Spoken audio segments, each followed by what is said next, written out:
Well, heading into New York was going to be a tough task, no matter how you looked at it for FC Cincinnati. The draw there isn't a bad result, standing by itself.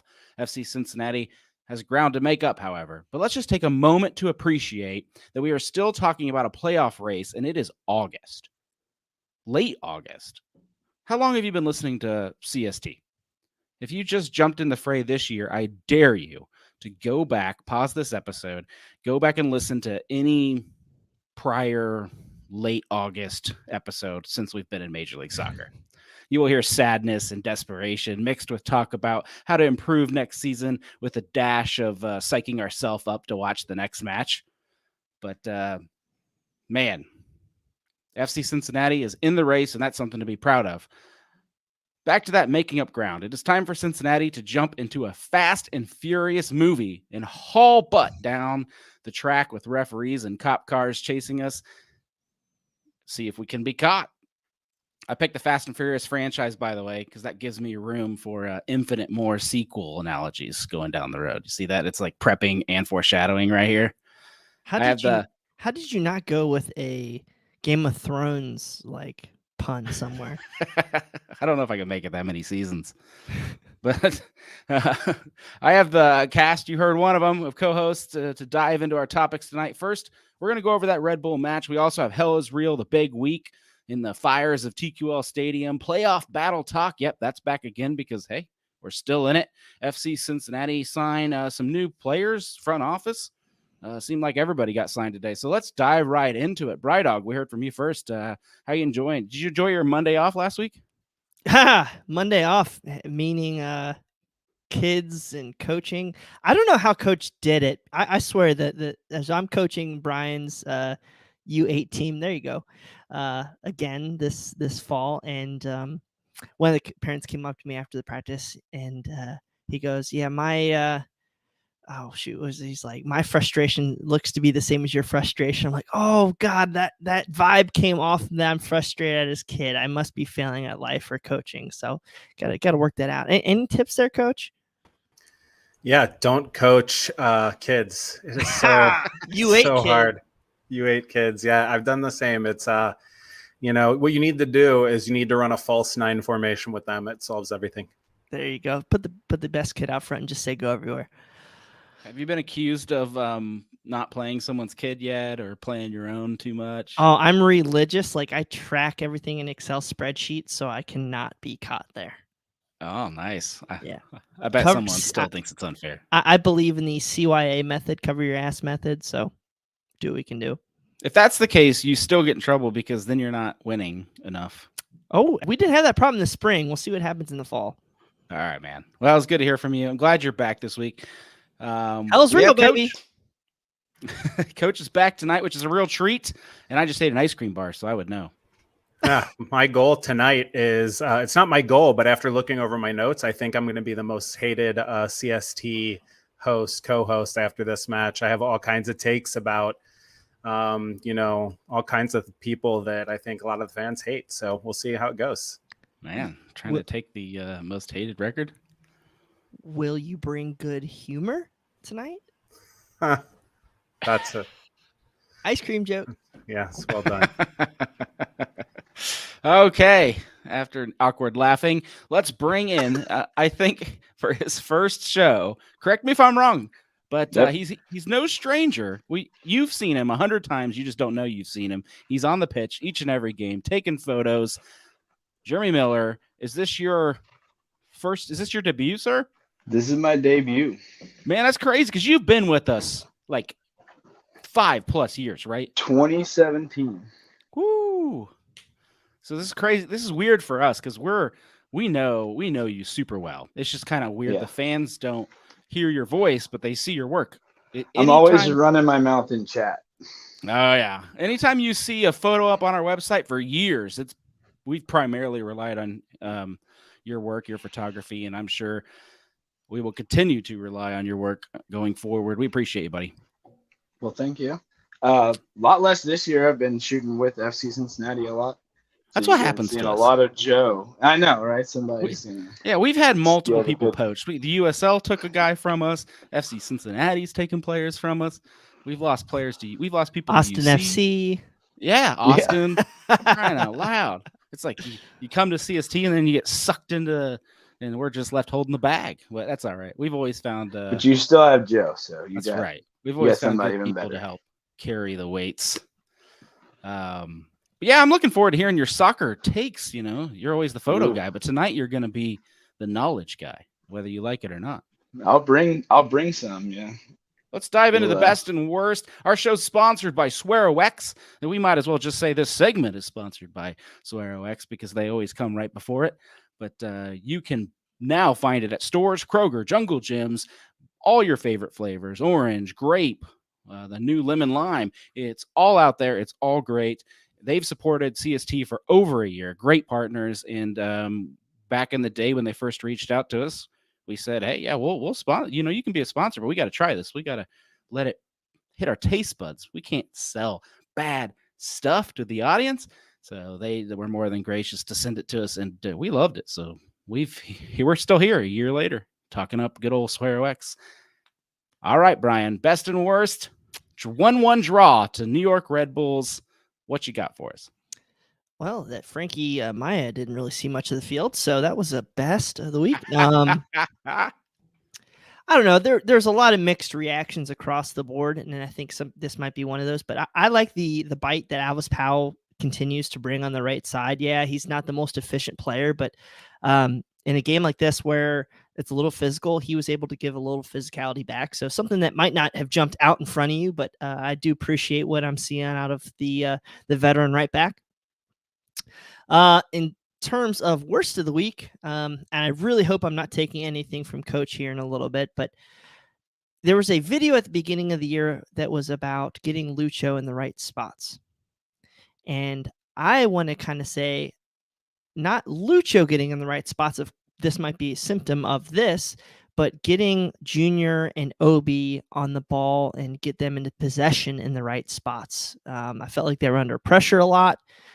Gave the ball away, or maybe not offered good passes and service consistently forward the whole night. I felt like there's so many balls like that Obi or Junior would just try to loft or chip high and just to get out of that pressure from New York. I could be wrong, Coach. Please debate me. But yeah, I just felt like maybe they weren't set up correctly this match. Is my worst. I really hope I didn't steal your thunder, Coach. Not at all. Okay. All right. Well, since we've said Coach a couple times, let's bring you in for your best and worst. Yeah. So here's the first way I'm going to make some enemies. My best is a young kid. You might know him, up and comer, named Jeff Cameron, because he was freaking fantastic. You know, Brian called it last week, how good of a match he had. I agree. And I think this match, for me, he was the player of the game. I mean, there's not many candidates. It wasn't a great game, but he tracked Klamala all over. He won his duels. He looked like a spring chicken out there. You know, other than the fact that he was running around on knees that looked like that they could use a little bit of oil. But, you know, he did well, and I was impressed with him. My worst, you know, I'm going to say Pat Noonan's refusal to make substitutions. I get that there's not a lot of depth, but coming out of a system in Philadelphia where they played kids, they played 14, 16-year-olds in MLS matches, you know, getting players minutes. And he has taken guys like Yuya Kubo and Alan Cruz, who I get they've severely underperformed this year, but they're decent players. And he's leaving Junior Moreno out there, who was clearly not having a good game and clearly gassed, and didn't sub him out until there were 13 minutes left in the match when he brought Yuya Kubo on. So I just think that Noonan has got to trust some of those guys, or these draws are going to be they're just going to keep coming, because, you know, there are times when players need to have a good 30 minutes on the field to make an impact. And a guy like Yuya Kubo could do that. Interesting. Jeff Cameron. I think Jeff Cameron has good games every now and then. It's just the 90 minutes. When you start stringing them together, that the old man keep up? Come on, how much of that is not having to play with Tyler Blackett? I'm not trying to be mean. I'm not. I mean, Ian Murphy got in before Tyler Blackett did on that left center back role. So I don't know. Fair.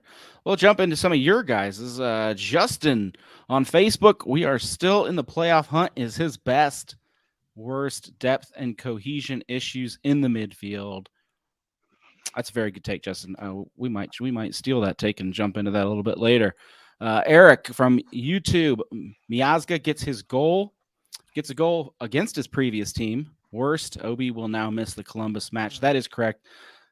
If you weren't aware, Acosta and Obi, if you listened to last week's show, you would be. But Acosta and Obi were both on yellow card watch. We figured at least one of them would get it, and it happens to be Obi.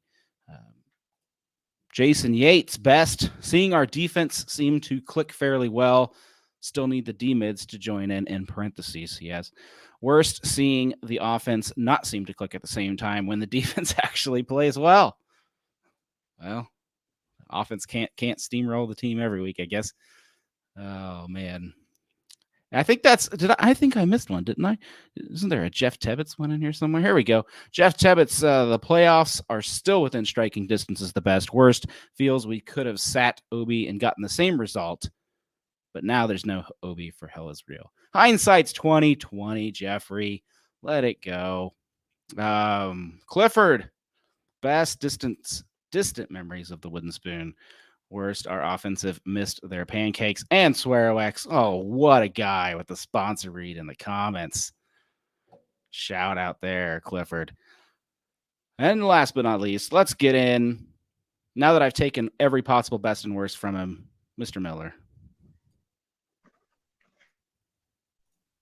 Well, actually, I have two that aren't on that list. So, all right.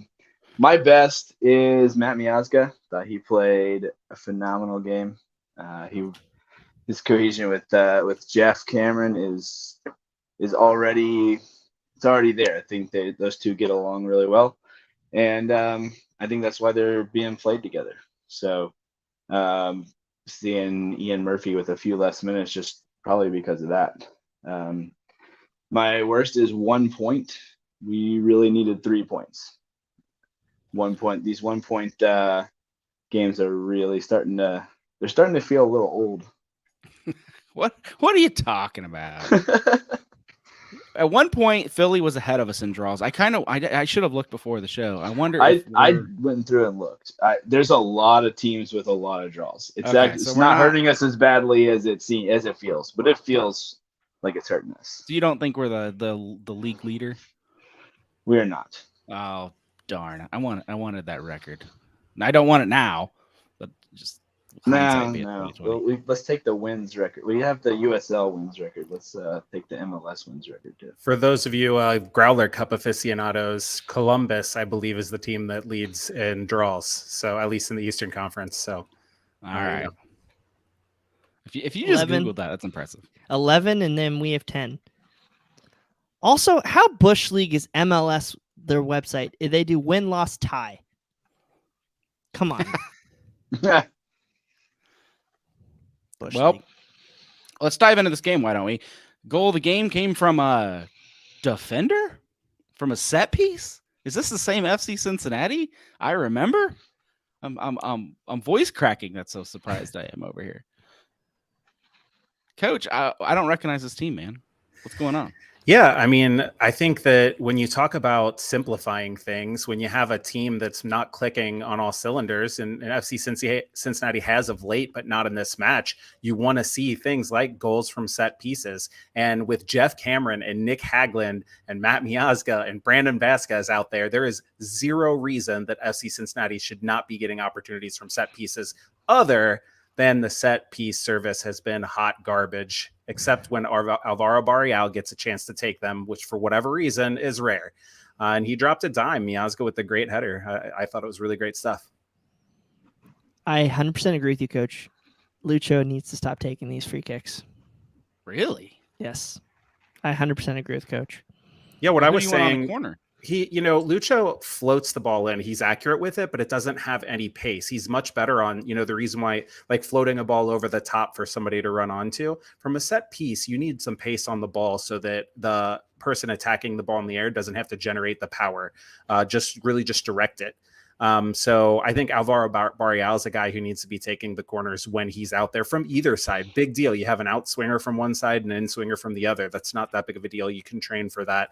I don't know, other than Lucho, who else could hit, but I mean, honestly, I would think that there's got to be, I bet Brenner could have a better free kick than Lucho Acosta, just because he can strike the ball. I mean, I'm not sure, but Lucho, that is just not his forte. He's too much finesse for, I think, a set piece taker.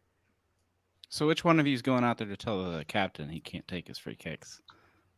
Because I want Jeremy to take photos of that when it happens. I mean, all you need to do is tell Miazga to do the whole lower head thing. Yeah, there you send go. a message.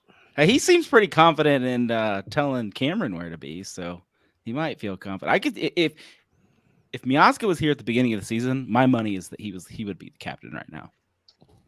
Because he's just bossing that team. He's put Barreal in his place multiple times. Like, you should have been here. You should have been doing this. And guys, he's not afraid to speak up. I saw enough slime on Facebook this weekend about bashing Lucho and taking away the armband. I'm not willing to do that just yet, or wade into those waters and get the repercussions on that. But I mean, Lucho's earned it. Yeah, I think Lucho's earned it this year too. But yeah, we'll see what happens with how those guys play out. I think Miazga is certainly the future. I mean, 90% of being a captain is having the respect of the guys in the locker room. Who cares what we think? We can talk about Lucho throwing fits and getting red cards and being terrible at corner kicks all we want. If the guys in the locker room want to go to battle with Lucho as their captain, then he's a good captain. And that's really all that it comes down to. Fair enough. There might be too much importance thrown on that captain armband anyway, in my opinion. As long as the guy run with it has the respect of the locker room and is somewhat of a leader, I don't think it matters. You see it handed off when there's subs, so not much difference.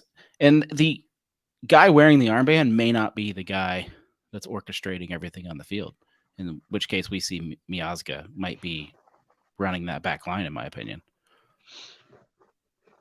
FC Cincinnati, though, still slipping on defense, guys. Another match where they go up first. Another match with a foul in the box. Another PK against the most penalized. Yeah, right? FC Cincinnati's given up more penalties than anyone in the league. It certainly feels like it if it's not true. And I felt like through the first 6 games, I felt we were getting the calls, and then it's just swung wildly the other way. I feel like this defense is one of those cartoons where you see the characters stick their finger in the hole where the water's coming out, and then the water sprays him in the face, and he sticks his finger in the other one and water sprays somewhere else. You know, actually, the defense has played a lot better since Gonzalo Higuain walked in behind Tyler Blackett. And then, in on goal, they haven't had a really bad blunder in positioning or in tactics. You had Tyler Blackett whiff on a clearance, which is just an individual mistake. That's not a systemic problem. You have Junior Moreno fouling on an innocuous ball at the top of the box after a long throw in. These are not things that we were seeing early in the season where you were just seeing forwards running behind our center backs and a failure to communicate and pass runners off and things like that. You're not seeing guys wide open at the back post with tap-ins, stuff like that. So I'm not as worried about the defense. You hate to give up goals. You hate to give up penalty kicks, but this was not a defensive error. They played a really good defensive game. They limited Red Bull chances for the most part. I think outside of the PK, they maybe had 1 or 2 other decent looks, and they were pretty much from range. You had the Edelman one where he skied it over the box, and the Harper one where he had a breakaway, but he was kind of from a bad angle and he dragged a shot. I saw air quotes from you, Jer. Yeah. I can't wait for Let's just say you you didn't want me on the pod last week. I mean, you saw my comments. So I was bringing them in from YouTube. Okay, but what about this week, Jeremy? Yeah. You are here. What about this foul? So this week, I think that was a penalty. I think they actually got it right. Wow. Okay. So, I can't believe you're siding with the referee. I can't believe I'm siding with Pro either, but it definitely was. This one's less arguable. It definitely was a penalty. I mean, few people tried, but yeah, it's to the ankle. Now, the only argument I saw that held any kind of water, which I don't agree with this argument, but was the one where they should have let it go soft. It's too early in the match. Would never been called arguable. on us. Never been called on us. That is fair. We would not have gotten that look. I think there's something to that. I think there was a discussion. It's so difficult because by the letter of the law, it's a penalty, but it's like one of those things where it's like, it would not have led to a shot creating action, and it feels like that the punishment didn't fit the crime almost. Would you agree with that? That's not the official's fault, though. That's Moreno's fault for making a boneheaded tackle and a shot in a place where it didn't need to be made. Just because, at FC Cincy Tack Talk, so you can tweet me your hate mail. Listen, think in your mind of the team whose fans you hate the most. What do you think of them? Probably high up on that list as they're always whining about the refs. Listen, FC Cincinnati has gotten the short end of the stick a lot of times this year. I completely agree. But pro referees is not out to get Cincinnati. This isn't some big conspiracy to keep the Queen City from claiming their rightful place on the throne of MLS. Listen, other teams will also claim that the referees are against them. I'm not saying that over the course of one season, which Boston's a math guy, in the scheme of all the games played, this is a really small sample size. So yes, statistically right now this season, FC Cincinnati has gotten the short end of it. Over time, it's going to even out. It always does. This is somebody who, as a University of Kentucky basketball fan, have been put in that bucket of like, oh, they always think the refs are against them. Well, yeah, the refs are against every team that I'm a fan of every time they lose. So. Yeah.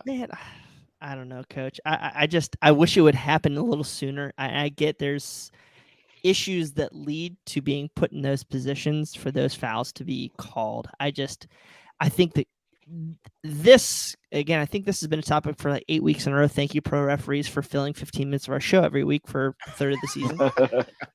But I just feel like the consistency is just not there. And I think a lot of people are smart enough to be like, yeah, it was probably a foul, but is it being called on us? Do we get the benefit of the doubt? Like, I think it felt raw because we had a wonderful goal from Miazga and they reviewed it for like 5 minutes, or maybe not 5 minutes, but 2 minutes.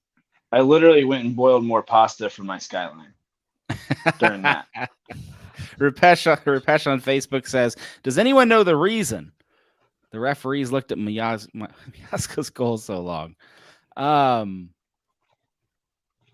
Yeah, I have a theory. Coach said it. He said it the other direction, but he said it wasn't that. But I thought we all know. I thought, and this was my take, when the play first happened and they're all getting lined up for the free kick, Cameron was starting in a very, very far offside position. And then as the ball was coming or was about to be kicked, Cameron backed up to the line. Really, as the ball was in the air, kind of came back to the line, and he was going to just do a back and forth move. I don't know if he got back in time. And I wonder if that's what the referee was looking at for most of the match. It had to be that. It's the only thing that kind of stood out as why you would disqualify a goal. Like, let's just say theoretically, Cameron boxed out a guy, and that's why Miazga was so open. And then can they disqualify that goal then, Coach? Yeah, but it would be disqualified for the foul, not for offside. And that's the thing. And that's one of the frustrating things about VAR is that we don't get to know what they were looking at. But it was a scrum of a set piece. There were a lot of bodies bouncing around. And ultimately, this is what I'm talking about. They didn't call the goal off.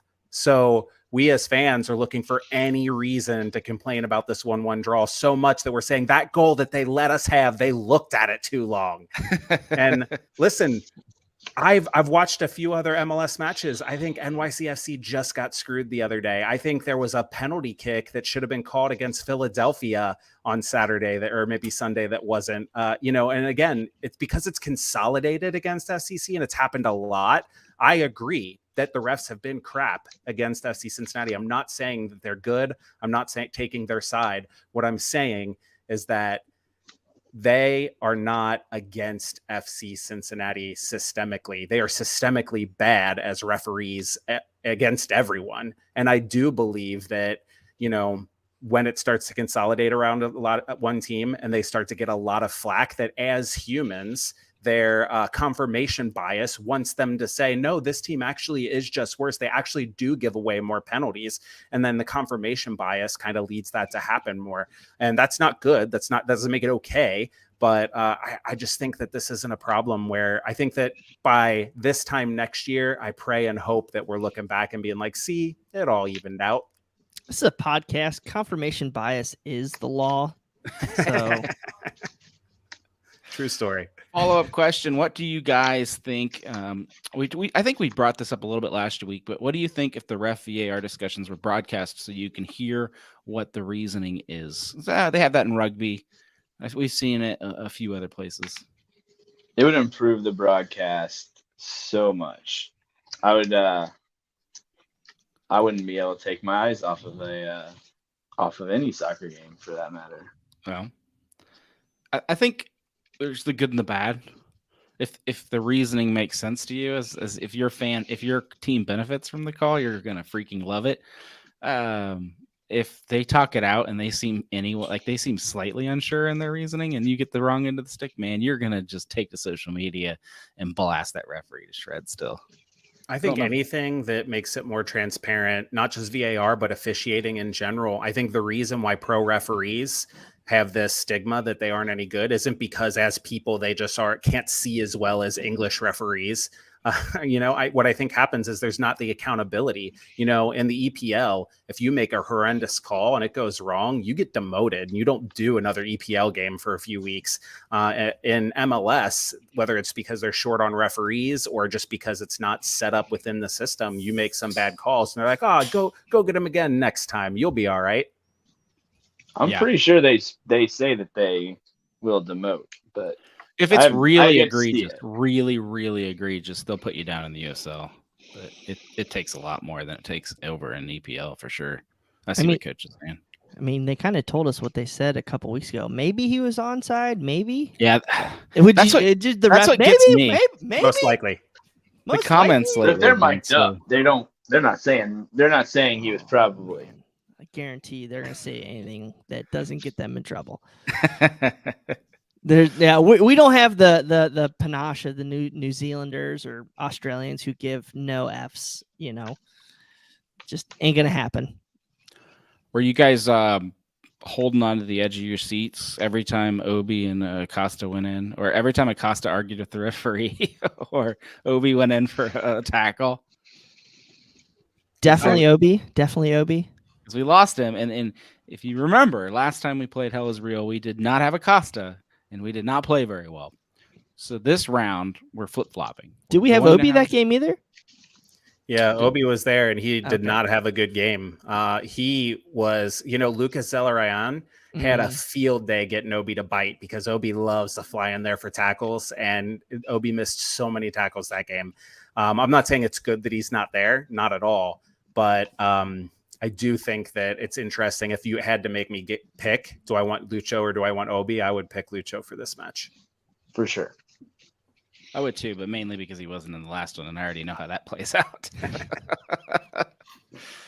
Oh, man. Escaping New York with a point. You still happy with that? I mean, it's not. It's really not a bad thing. Yes. I was kind of hoping of those two matches, the Atlanta and this match, we'd get 3 points, and we got 2. So it's close, not no cigar. But, yeah, I mean, coming out of New York with 1 point, I thought we were going to get wiped in that match. Yeah. Ignore the table position. To me, that's a team that we historically we struggle. Mm-hmm. We just never play New York well, ever. As a standalone match, I'm perfectly happy with 1 point. The problem is coming off the back of a disappointing draw at home is what makes it hurt worse. If you pick up 3 points against Atlanta and then get a point on the road at Red Bull, I think everybody is pretty happy, other than the FCC fans that think, that they should win every single match no matter what. But I think that back-to-back draws, when one of them was against Atlanta at home, is what makes this one sting a little bit more. I think we got to thank Gerhard Struber for pulling those players and replacing them with his good players, because was it the 60th? Because they were not the same team after those subs. Yeah, it's tough to get into the flow of a match as a sub. I don't think like it's not as simple as just throwing on players, but I do think if you look at that moment in the match, Red Bull took possession over more at that point, and I think that's the fresh legs. They didn't create chances off of that. But actually all credit to Luquinhas, because I did not see him take a single dive. I think that's got to be a record for him. He was on the pitch for 30 minutes and did not dive. I mean, props. Oh my God, coach. All right, well, good. I'm getting ready to turn the page. Anyone have anything else they have to get in? I'm just so thankful we don't have to play those guys again until the playoffs if we do. They're a tough team to watch. There's so much. It's not a fun game to watch, Jeremy. Nothing about it is fun. And I can see why they only have 5,000 fans show up. Yeah. That's a beautiful stadium, too. Such a waste. It really is. I could say that I've been there. I really do like that stadium. I think ours actually is probably the most similar to that one, just newer.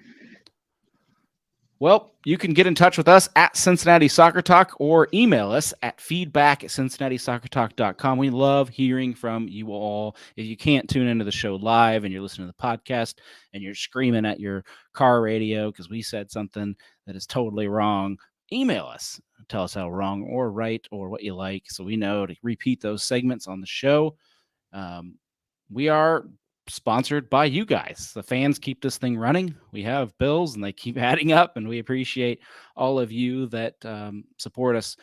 If you want to support us, you can go over to the website, CST/support, I think is a tab on the website, or you can go to Patreon and search for Cincinnati Soccer Talk.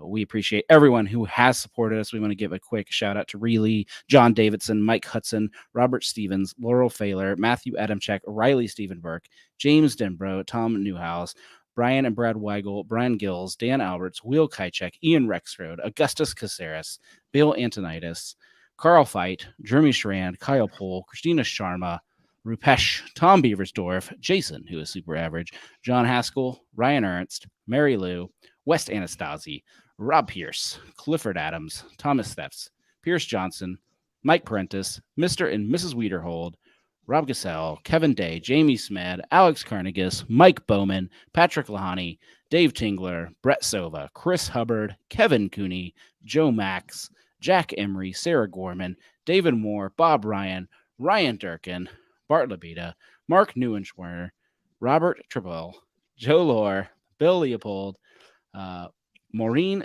Desmarais, and Ken Hedger.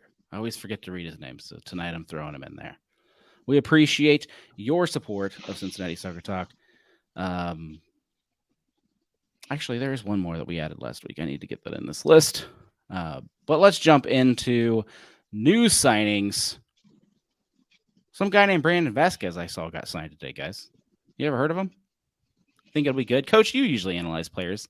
You going to do a breakdown on this Brandon Vasquez character?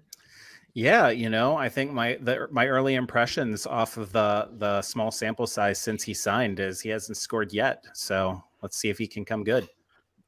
Well, we have him till 2025 now with a club option till 2026. I wonder how much money this took.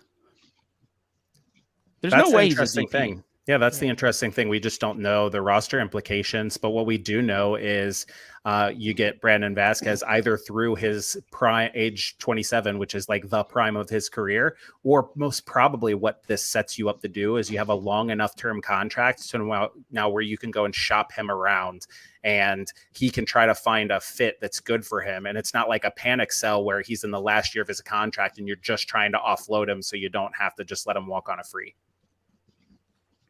Pat had a really good take on Twitter that Albright's agent and Vasquez's agent are the same guy. And so they know each other. They all three of them know each other really well, good working relationship. And he said that just because of that, there was no way in his mind this deal wasn't getting done. So I guess they said that he was the only all-star in the attacking group that made less than $1 million. I don't know if I see him making $1 million in the future. I would think he's got to at least double his money, so that put him in the 600,000-700,000 plus category. Personally, I think he's probably more than that. But I would think it still has to be friendly enough where you can still shop him around, because if he's making too much money, that hurts teams, especially because now they're gonna have to pay a good transfer fee. So I'm sure there's a scale that we actually have a GM that knows what he's doing. So hopefully there's a good fit there. But good, I think he's the face of the team. He hasn't put a foot out of line, whether it's with the fans or on the field. So anytime you can reward a player like this, I think you do everything you can to do so. Yeah, the timing and the length of this contract, I think, show what a good job Chris Albright's doing, because what this does is it happens at a time in the season where it says to every other FC Cincinnati player, look, you perform and we'll reward you now. You don't have to wait, and you don't have to hope that you get that next contract. Like, if you work hard and you perform, we will reward you now. It tells other players that FC Cincinnati might look out to go get that, hey, we take care of our own. And it locks a guy up for enough years to where if he stays, great. If not, it probably means that he got purchased for a decent amount of money. Yeah. If you're a regular listener to this show, you know we've been clamoring about this for a couple months. I think we started a couple months ago asking, hey, what are we going to do about Brandon? At that time, I don't even think we knew he had the option. We finally we went from not knowing to thinking we don't have an option to thinking we do have an option, and then we finally found out FC Cincinnati does. So is that the leverage, though, Brian, you think that took to get this deal done? Is that Brandon did not want to go into next year making pennies again as well? Yeah, I think that would have been a toxic situation. So I think it makes a lot of sense for both the club and the player to have that. And you never know what's going to happen with Brandon over the next 4 months. I mean, the guy might go from 0 to a World Cup hero. So I think he's got the talent to do so. Every forward in the pool scored this weekend. He did. So whatever there, we're all instant reactions and ups and downs and everything. But it makes a lot of sense for both parties to do this. Yeah, I don't read too much into the week to week, because he's been on such a roll. Eventually, he was going to go a game without a goal. It just happened to be in New York. Sometimes that happens. Yeah, it'll happen. Humanity. And I don't think that takes him out of the conversation. All he has to do is just bang 3 in versus Columbus and be a World Cup hero again. Go ahead, Brian. Yeah, so there's a quote here on YouTube, or question here from James. Does anybody else deserve the Brandon treatment? I assume locking them up early. Coach? I don't think so, because I think the one guy who I would consider on that list would be Alvaro Barreal, but he doesn't have a real position on this team long term unless Noonan really thinks the 3-5-2 with Barreal as a wing back long term is going to be it. Maybe, I don't even know what his current contract situation is. Maybe it's already long enough term, but maybe you try to give him a couple more years with the thought that just gives you better leverage when selling him, and then you try to offload him immediately.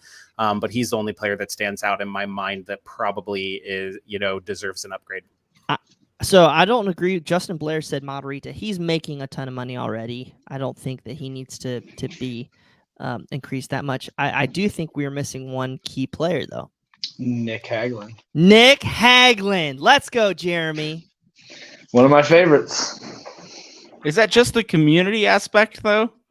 If Brandon Vasquez is the face of the team, Nick Hagglund is either 1B or 2A. But I'm pretty sure Nick Hagglund already gets an extra kick. He gets a non-player kick. Yeah, but the guy's making $150,000. I think his play has been substantially higher than $150,000 this season. He makes 75 for the salary and 75 for being an ambassador. Yeah, he's definitely earned it this year. I mean, okay, so what else are you going to get in that position? As your third, fourth center back. You already have Ian Murphy, who's going to be locked up, or hopefully here next year. I think he's earned that. So him, Nick. So you're going to have Jeff and Tyler Blackett you're going to have to replace. So still, I mean, is $250,000 too much for a fourth center back? I guess that's a good question to ask, but especially because we're probably moving to a 2-back system. Is he fit enough to do a 2-back system, Coach? I think that he could. I don't think it's his strong suit. And I also think if you partner him with Matt Miazga, you probably, if you really want to be perfect, you want Matt Miazga playing on the right of that.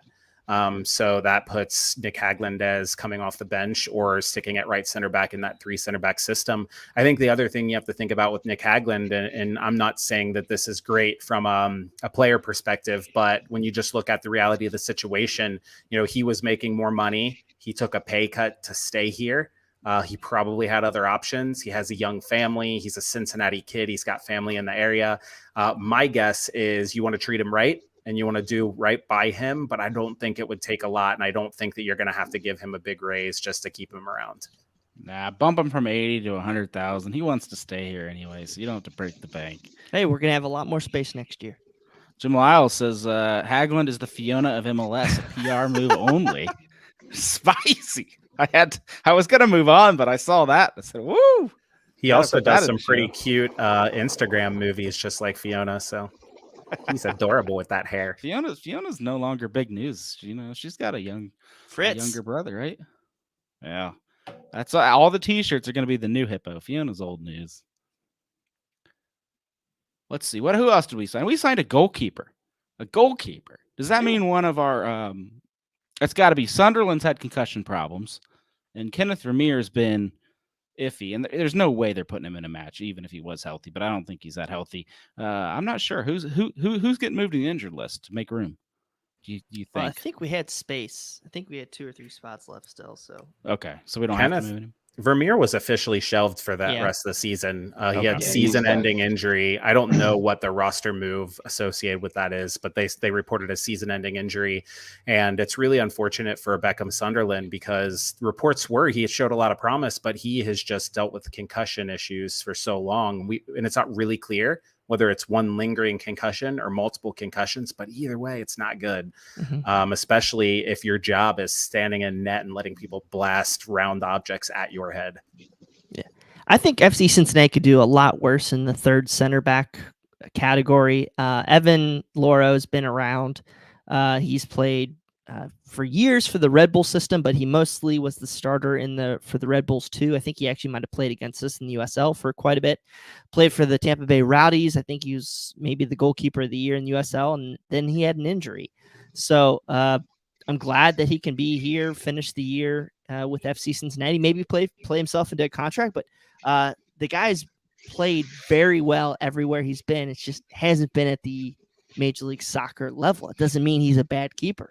So good for him. And, somebody that we can celebrate is coming up from the USL that we're familiar with, and he's a guy you can root for. He's got a lot of people in front of him, so I wouldn't expect to see him anytime soon unless you watch the 2 team. But I'm excited to give him another chance. I've watched his name float around USL circles because the USL fans have been wondering where he's going to land. You're talking about a guy who played for Tampa Bay, who's one of the top 5 teams in USL. So everybody's been kind of wondering, where's he going? And and no one signed him. So finally he gets out there. Okay, and then also FC Cincinnati signed a new scouting director and a chief commercial officer. What a weird day. 2 of these guys. I think we noticed that the one person FC Cincinnati still hasn't signed that they promised they would sign is a president. That's like a big position to have open and still signing some pretty big players. So this kind of confuses me a little bit. I hate to question how the clubs run because there's been so many things that have been put right, but is this not weird that we are adding more C-suite personnel without a president making these decisions? So it kind of confuses me. Is there going to be a hierarchy shakeup? Is this meddling? I don't know. I hate to say that with Jeff, but it's just kind of weird to me that some of these moves are happening. I want FC Cincinnati to be set up the right way, and this just feels weird to me. So we don't know all the background. I think there's some news coming. Laurel was saying some things, but yeah, so just weird. Congrats, I guess. Awesome for a new C chief commercial officer. Just another reason why Bailey tickets are $75 this weekend versus 35. Well, you gotta give the club the benefit of the doubt because they don't. No, you don't. No, you do not. They don't have a track record of going out and doing these like hirings in the wrong order or anything. You know, they don't just like bring in an English left center back when they don't have a GM yet. They don't do these things. So, benefit of the doubt. But yeah, actually, Brian, you don't have to be sorry because no, you do not have to give them the benefit of the doubt. I think you can absolutely be highly skeptical until they prove us otherwise and these sorts of decisions. I was about to jump down your he didn't give you a chance for your sarcasm to play out. After he made me promise that I would bring good humor. Oh, there you go, coach. We're not going to tear into the team too much. It's been a while since we've had front office talk, though, right? It's all been all players, all field, all season. That and CBAs, man, that took up a lot of time over the past couple of years. Yeah, we're just wondering. That's all we're doing. We're just talking out loud. This is not a dish on the FO type of thing. We're just kind of wondering, like, you hired your chief commercial officer without a president. It's kind of a weird thing. But maybe they just really needed it. Here's the theory for you. What if they have a president, but he can't leave until the end of the year because of his contract situation? So then they are running moves through him under the table. That would not shock me at all if that happens. That's the Boston theory. That's the benefit of the doubt right there. Oh, my God. All right. Playoff push. This segment is back because FC Cincinnati keeps staying in the hunt with these points. They're not quite there. I think they've fallen another position to 9th place. So, all right. We're running out of runway, though, right, guys? Like, we can accept a draw at New York. I wasn't confident. If you listened to the show last week, I basically said this wasn't going to be a win. We need to plan on this not being a win. And where else can we get points? That kind of came true because I'm a pessimist. I just don't think we play New York well. But now this is a difficult one. Like, this is, I hate to say it, but this is my must-win make or break. And I know there's games after this. Crew at home. This is a team that we are in the thick of this playoff battle with. And these 3 points go a long way. So I know I'm supposed to let you guys talk, but I'm throwing my opinion out there right now. This is my must win. And if we don't win, hell is real at home. I don't think we make the playoffs. I mean, somebody who's directly involved with, they're one spot ahead of us. If we can win, then in theory we would jump over them. Yeah, it's huge 3 points out there.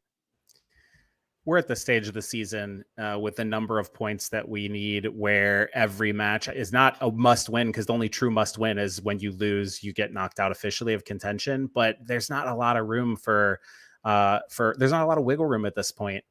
Probably 13 points get you in. There's 4 home games remaining, win all of those. So is it a must win? As in, are they going to make the playoffs for sure if they win it? No. Are they not going to make it for sure if they lose it? No. But it definitely feels like your odds are getting longer and longer each time you draw or lose, especially at home, especially against an Eastern Conference opponent. 3 points now puts us in 5th, assuming nobody else moves. So it's a pretty decent jump. I don't know. What do we say all about getting to 45 points? So we're on 33? Am I wrong? Something 30, yeah, something whatever. If we can get to 45, sorry, I apologize. We're on 34 points. If we can get to 45, so that's 11 points. So 4 wins, we go 500. Man, it's a big ask, especially traveling out west. You got to just win your home games. So therefore, FC Cincinnati will make the playoffs if the Bailey can just keep from booing, so the team can finally win. Again, more sarcasm. We are so good at home. We're so great at home that it scares me to death. I don't think our remaining schedule is ridiculously difficult. We still got Chicago and DC, winnable games to finish the year. Seattle has been playing exceptionally well, especially I think at home. So if we can get through, if we can take points off Columbus, Charlotte, and New York, if we can get 4 points out of these next 3 games, I would feel not confident, but I don't think we'd be out of it. If we can get 6 points out of these next 3 games, it'd be massive. I thought one of you guys was going to jump down my throat because of that scenario. It is theoretically possible FC Cincinnati just completely bomb against the Crew and then go on a rampage after that. But I just don't know how, if you can't beat the Crew at home, that you can pick up some of these. I will write a few in. Like, I will write the DC game in as a win. If we lose versus DC, the last game of the season, we're not making the playoffs. But I'll go ahead and write that in as a win. You know, Boston, we got a lot of podcast episodes to go this year, so we can't write anything off yet, pal. Yeah, but I'm out in September. You know. Yeah, I know. Thank you very much for that. That could be the best month of like ratings history. You could be like the hero. I'm calling back Subs and Bill Grandesto. We're having a party. You should run it up. If I get back in your ratings are like 3 times when I host, then you've just earned the hosting chair permanently, though. So you better be careful. Then better not make it too good. CST will be going the way of KLR that way, but with the last season. Oh. All right. We got a few just random items here. Anyone else want a Hell is Real? Is it a big deal to you this year? Extra big deal? Do you want Hell revenge? Yeah. You want revenge? For sure. Dude, I was there. I do. I was in Columbus for the last one, and I'm getting really sick of getting our butts kicked out there. So I think part of what makes it even bigger this year is there's a real chance that, you know, if FC Cincinnati wins this game, that they could finish above the Crew in the table, and talk about that. Like that goes beyond winning one match or winning, you know, a home and home or whatever. So if you can leapfrog them and then hold them off, or be one of the teams that helps knock them out of playoffs, anything like that. The point is there's real implications this year. It's not just a win and feel good. You know, so yeah, it means more this year, I think, than ever. Come on, the Crew are bad. FC Cincinnati is good. You got the Haslams, who employ shady characters like Deshaun Watson, and then you got FC Cincinnati, Carl Linner. Yeah, there's things there too, but you know, baby, we got this. We got to win. Nothing would make the, I don't say snowflake culture of Columbus Crew fandom, but I'll say it because it's a rivalry. Nothing would make those Nancys cry like just ruining their Cucho parade. You know, they think this guy is the greatest thing ever, and watch Lucho go ham and score 4 and just show who's boss in the state of Ohio. This is the game I want Lucho to star out. I want him to send a message that he's the best player in the state of Ohio. That's all I care about. Let's go. Go full. And I think they're down. Correct me if I'm wrong, but Pedro Santos might be out this week in our tour. Santos came off injured. I haven't heard if he is officially ruled out, but I will say that is low key a really big loss. Pedro Santos has been one of the best left backs in MLS this year, not just defensively, going forward as well. If you remember the last Hell is Real derby, do you remember the player that everybody was thinking, oh my gosh, had the worst game ever? Yuya Kubo playing right wing against Pedro Santos. Santos ate his lunch. So I think that's a huge loss. Artur, I think, is less of a loss to me, because I think that Aiden Morris might be better than him anyway. Certainly not the veteran presence, but he'll probably step right into that hole. So does Yuya start on Saturday? In my opinion, he has to, because you don't have Obi, but not as a wing. Thank the Lord.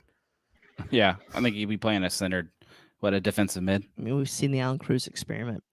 Yeah. Brian Warman asked, how many wins does it take to make the playoffs? It's anywhere usually right from like 47 to 51-ish, somewhere in there. That's with ML or FC Cincinnati only getting 20 points a year, so that skews things. 45 would be very, very close. So give us 4 wins out of our next 8, because we have 8. I think we are in. If you look over the last 5 years, not counting the pandemic year that was shortened, 45 points is the average that gets you in. Now, so that because it's the average, that means some years it was 46, 47. So if you want to be really safe, I think most experts are saying 46 points will get you in this year. But I've been targeting 45. All right. So there you go. You need half of them, Brian. He said it doesn't matter. If you can get 9 to 10 points, it doesn't matter. He doesn't care who they come from.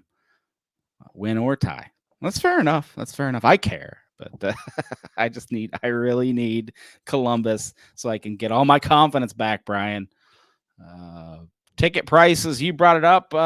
They're high for Hell is Real, and I'm a fan of them being high. But I want to hear your take, Brian. Because you want to you joy in making money on the secondary market, you snake. That's not why. I just Sure. think. Here you go. He wants everybody to pay the same thing he had to pay. Ha ha! 60% or more of those seats are already sold, season tickets. So those people all paid a minimum price, a discounted price, you could even argue. Then there's what I would argue the next 15 to 20% of people that bought 4-game, 8-game ticket packs. And if you bought the Hell is Real game in those ticket packs, again, you're not overpaying. So all that leaves is these single game leftovers. And if you're only going to one match a year and you're picking the best game out of all of them, then I don't care if you get overcharged. Like go to 4 games and then you won't be overcharged. Jeff Burton give you a little spiff pal? No, I just don't care. The single game tickets don't bother me. Like, why should we change everything for single game tickets?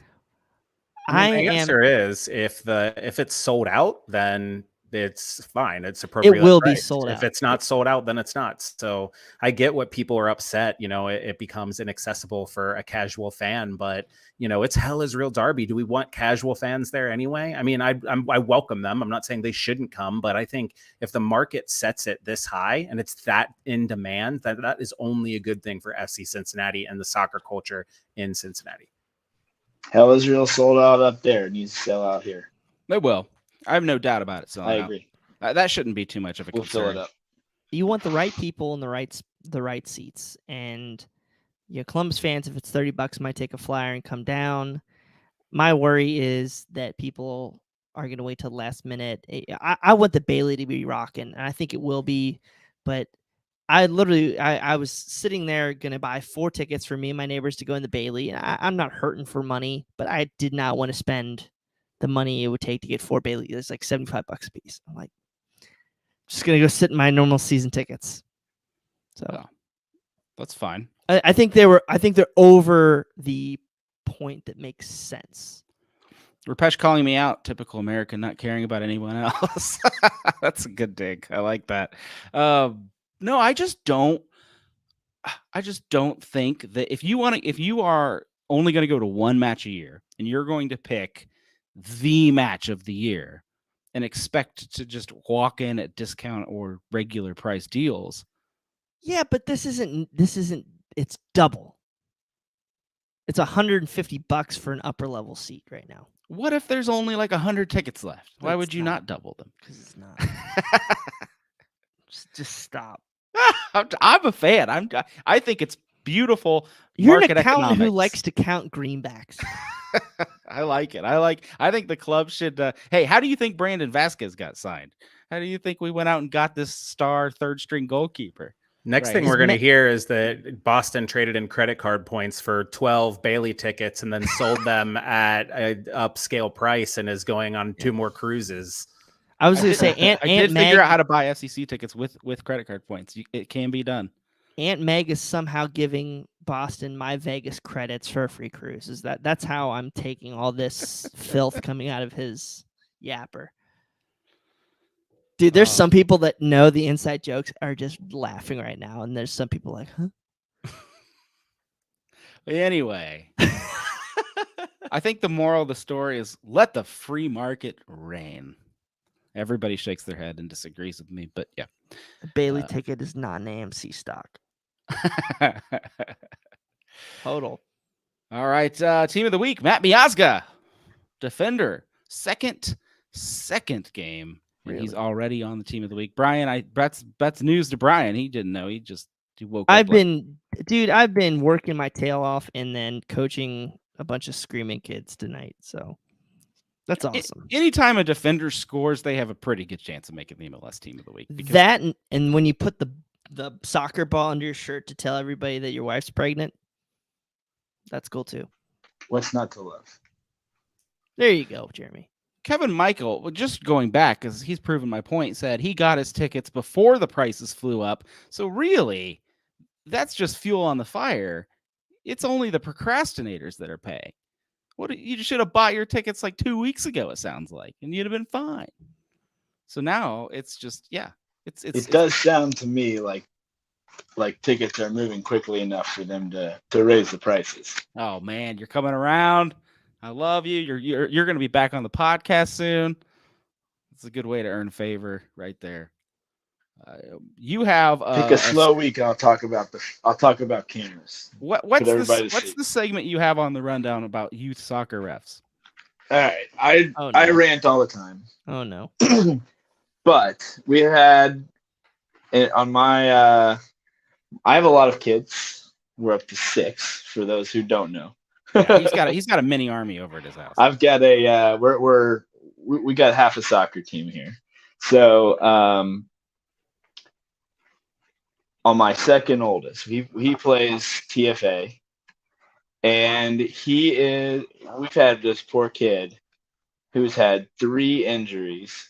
The last 2 games that counted, he's been injured, and both of those were, in my opinion, due to the referees. What I would like to see, I just want to get more people on board with being referees. And even despite bad officiating all games, we're not hearing a lot of parents screaming at the referees. They're certainly not threatening them or anything. And I think a lot more people, I think the game as a whole, especially at the youth level, would benefit from more referees and people who actually care about the game. I think that's a lot of it. Some of the referees are just there to get a few bucks on the weekend. They don't leave the center circle. It's just people who you can tell the younger kids, they actually care. They're running up and down the sidelines, or maybe they're going in the middle but they're actually running. They're watching the game. They're conversing with the other referees about calls. They actually seem to care, and that makes a big difference, I think. I got a solution for you. You got an army there, so you've got plenty of like all you need is like 1 or 2 to be a doctor or lawyer, so that you can coast through retirement. They can take care of you, whatever. Then you can have like 1 or 2 be the referees, and anytime they make a decision you don't like, you can personally just call them up and be like, "You were terrible." I'll get the headset. And, you're out of the will. Put an earpiece on them. Yeah. And that still leaves 2 more for, I don't know, the one that wants to be an artist that makes nothing. And then, I don't know, the humanities, 1 more throwaway. I just gave all your kids their future. How do you feel about that? I mean, so we got to have one of them playing. Somebody's got to play. I should have made 1 a pro soccer player. All right, get to work, man. Is that your final thought? Are you moving me along? Well, my final thought is Hell is Real is going to such an important game. We've already talked about that. The Bailey needs to continue, and everybody else, but the Bailey especially needs to continue what we've seen the last couple of games. They have been so loud, and I'm down low on the field. I can't even hear my camera doing its thing. It is so loud, and we've got to make sure that we are bringing it just the same as we have been. The last 2 weeks have been really, really good. All right, you've heard it from the photographer down on the field. He loves the noise. I'm sure. I mean, if you love it, I'm sure the players love it. You're down there with them, so bring it. And I've heard the same thing from all kinds of people around the league. This is FC Cincinnati Stadium is getting louder and louder by the week, and it's becoming noticeable. Broadcasters notice. Everybody notices. Coach, thanks for being on tonight. Yeah, I was really happy to be here. For my final thought, I want to say, what the hell is real, Matthew Doyle? I usually like the guy, but he has started adding Garys into his little rundowns about FC Cincinnati. The Garys. It's got to be about the dumbest name for any soccer team you could ever possibly pick. I'm not saying you have to go with my personal favorite, the Foozers, which not only is cute and makes total sense, but it's fun to say. But the Garys, and look, I'm wearing a Gary t-shirt. Gary for the mascot, fine. Gary for the team, tell me how this sounds. Up the Garys. I rest my case. Does any other team have a nickname that is also the mascot's name? Like, what's the Buckeyes name for Ohio State? He's not called the Buckeye. He's actually got a name. Brutus. Yeah, so they're not the Brutuses. And then you have Charlotte is Mint City, and he has Minty. But even that, if they were the Minties, that would be really dumb. Well, I could see the hill. I could see the hill you're building. I'm not pushing you off of it or letting you die on it or anything. It's a valid hill.